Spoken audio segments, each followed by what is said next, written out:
ಕೇಂದ್ರ ಮತ್ತು ರಾಜ್ಯ ಹೊರಡಿಸಿರುವ ವಿವಿಧ ಸುಗ್ರೀವಾಜ್ಞೆಗಳು ರೈತ, ಕಾರ್ಮಿಕ ಮತ್ತು ದಲಿತ ವಿರೋಧಿಯಾಗಿದೆ ಎಂದು ಆರೋಪಿಸಿ ಬಂಟ್ವಾಳ ಮಿನಿ ವಿಧಾನಸೌಧದ ಮುಂಭಾಗ ರೈತರ, ದಲಿತ, ಕಾರ್ಮಿಕ ಜನಪರ ಚಳುವಳಿಗಳ ಒಕ್ಕೂಟದ ವತಿಯಿಂದ ಪ್ರತಿಭಟನೆ ನಡೆಯಿತು. ಈ ಸಂದರ್ಭ ಕರ್ನಾಟಕ ಭೂ ಸುಧಾರಣಾ ತಿದ್ದುಪಡಿ ಸುಗ್ರೀವಾಜ್ಞೆ, ಕೈಗಾರಿಕಾ ವ್ಯಾಜ್ಯಗಳು ಮತ್ತು ಇತರ ಕಾಯ್ದೆ ತಿದ್ದುಪಡಿ ಸುಗ್ರೀವಾಜ್ಞೆ, ಎಪಿಎಂಸಿ ಕಾಯ್ದೆ ತಿದ್ದುಪಡಿ ಮತ್ತು ವಿದ್ಯುತ್ ಕಾಯ್ದೆ ತಿದ್ದುಪಡಿ ಸುಗ್ರೀವಾಜ್ಞೆಗಳು ಬಂಡವಾಳಶಾಹಿಗಳ ಪರವಾಗಿದ್ದು ಬಡವರ, ರೈತರ, ಕಾರ್ಮಿಕರ ಮತ್ತು ದಲಿತರ ವಿರೋಧಿಯಾಗಿದೆ.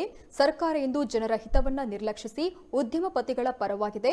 ಇನ್ನು ಡ್ರಗ್ಸ್, ಕೊರೋನಾಕ್ಕಿಂತ ಇಂದು ಬಡವರ ಹಿತಕ್ಕೆ ಕೊಡಲಿ ಏಟು ನೀಡುತ್ತಾ ಇರುವ ಇಂತಹ ಮಸೂದೆಗಳು ಮಾರಕವಾಗಿದ್ದು ಜನರಿಗೆ ಕಂಟಕವಾಗಿದೆ ಎಂದು ಎಚ್ಚರಿಸಿದರು.